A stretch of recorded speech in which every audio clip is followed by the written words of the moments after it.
The Last Bloom.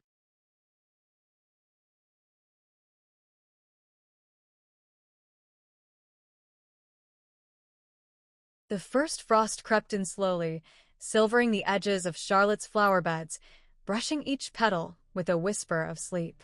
The cabin, once a project, now breathed with her. Smoke curled from the chimney. Boots by the door held the shape of her feet.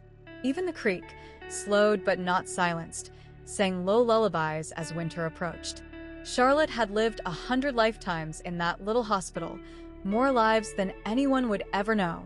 And here, at the edge of the woods, she'd found something medicine had never quite offered: stillness. Not the kind that followed loss, but the kind that gently wrapped around a soul that had given everything. She kept wearing the black gloves, even in the garden.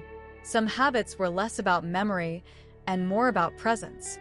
In spring, they'd held soil. In summer, they wove through ivy and bark. And now, they pulled the last of the firewood into a pile near the hearth, ready for the cold. One evening, as the sky bloomed deep lavender, Charlotte stood at the edge of her garden, her breath catching in the air. The flowers were bowing for the season, heads low in graceful sleep. But there, tucked behind an old stump, something new had sprouted, tiny blue petals trembling in the breeze. She didn't plant it.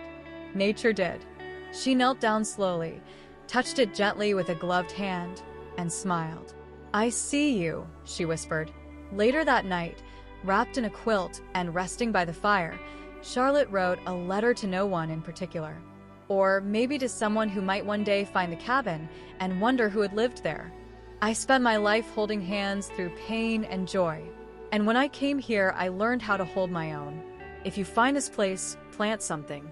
Anything. Let it remind you that healing is quiet and that the earth remembers love longer than we do." She folded the letter and tucked it into a jar beneath the windowsill.